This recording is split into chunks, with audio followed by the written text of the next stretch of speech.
तव कथामृतं तप्तजीवनं कविभिरीरितं कल्मषापहं श्रवणमङ्गलं श्रीमदाततं भुवि गृह्णन्ति ये भूरिदा जनाः। শ্রী শ্রী রামকৃষ্ণ কথামৃত। দক্ষিণেশ্বরে শ্রী রামকৃষ্ণের জন্ম মহোৎসব 1885 খ্রিস্টাব্দ। তৃতীয় পরিচ্ছেদ। 1885 22 ফেব্রুয়ারি। ঠাকুর শ্রী রামকৃষ্ণ আবার ছোট খাটটিতে আসিয়া বসিয়াছেন। ভক্তেরা এখনও মেঝেতে বসিয়া আছেন।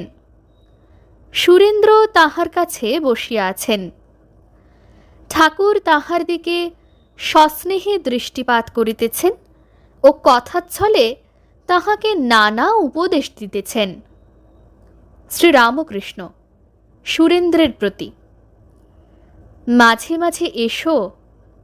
ন্যাংটা বলতো, ঘটি রোজ মাজতে হয়, তা না হলে কলঙ্ক পড়বে। সাধু সঙ্গ সর্বদাই দরকার।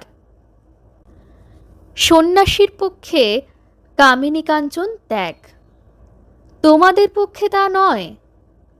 তোমরা মাঝে মাঝে নির্জনে যাবে আর তাকে ব্যাকুল হয়ে ডাকবে। তোমরা মনে ত্যাগ করবে। বীর ভক্ত না হলে দুদিক রাখতে পারে না। জনক রাজা সাধন ভজনের পর সিদ্ধ হয়ে সংসারে ছিল। সে দুখানা তলোয়ার একসাথে ঘোরাত, জ্ঞান আর কর্ম। এই বলিয়া ঠাকুর গান গাহিতেছেন। এই সংসার মজার কুটি, আমি খাই দাই আর মজা লুটি।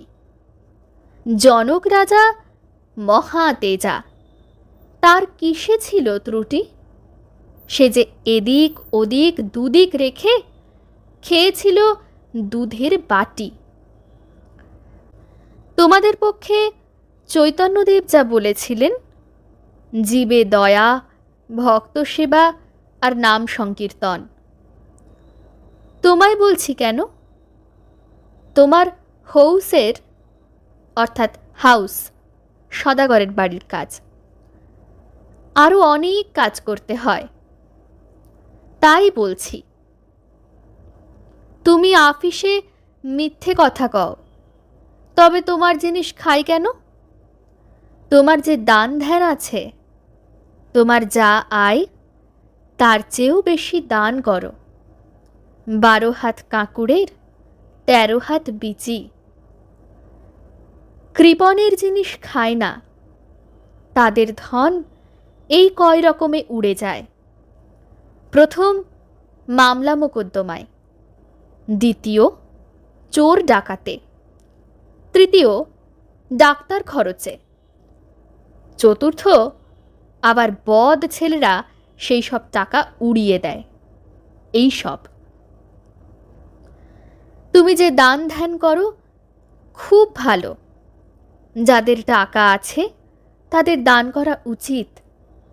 কৃপণের ধন উড়ে যায়, দাতার ধন রক্ষা হয়, সৎ কাজে যায়। ও দেশে চাষারা খানা কেটে খেতে জল আনে। কখনো কখনো জলের এত তোড় হয় যে ক্ষেতের আল ভেঙে যায় আর জল বেরিয়ে যায় ও ফসল নষ্ট হয়। তাই চাষারা আলের মাঝে মাঝে ছেঁদা করে রাখে, তাকে ঘোগ বলে।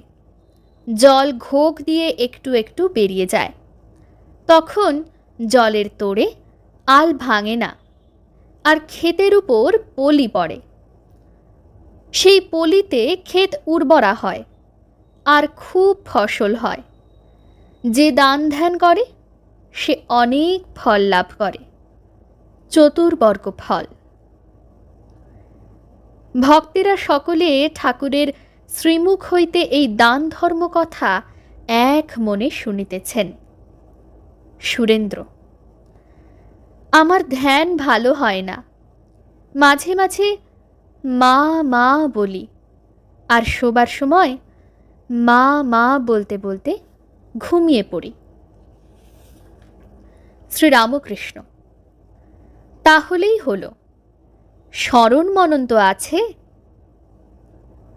মনোযোগ ও কর্মযোগ, পূজা, তীর্থ, জীবসেবা ইত্যাদি গুরুর উপদেশে কর্ম করার নাম কর্মযোগ। জনকাদি যা কর্ম করতেন তার নামও কর্মযোগ। যোগীরা যে স্মরণ মনন করেন তার নাম মনোযোগ। আবার ভাবি কালীঘরে গিয়ে, মা, মনও তো তুমি, তাই শুদ্ধ মন, শুদ্ধ বুদ্ধি, শুদ্ধ আত্মা একই জিনিস। সন্ধ্যা আগত প্রায়। ভক্তেরা অনেকেই ঠাকুরকে প্রণাম করিয়া বাটি প্রত্যাগমন করিতেছেন। ঠাকুর পশ্চিমের বারান্দায় গিয়াছেন। ভবনাথ ও মাস্টার সঙ্গে আছেন। শ্রীরামকৃষ্ণ ভবনাথের প্রতি: তুই এত দেরিতে দেরিতে আসিস কেন? ভবনাথ সহাস্যে: আজ্ঞে, 15 দিন অন্তর দেখা করি। সেদিন আপনি নিজেই রাস্তায় দেখা দিলেন, তাই আর আসি নাই। শ্রীরামকৃষ্ণ: সে কি রে, শুধু দর্শনে কি হয়? স্পর্শন, আলাপ এসবও চাই। ওং নিরঞ্জনং নিত্যম অনন্তরূপম ভক্তানুকম্পাধৃতবিগ্রহং বৈ ঈশাবতারং পরমেশমেঢ্যং তং রামকৃষ্ণং শিরসা নমামঃ। শ্রীরামকৃষ্ণ अर्पणमस्तु।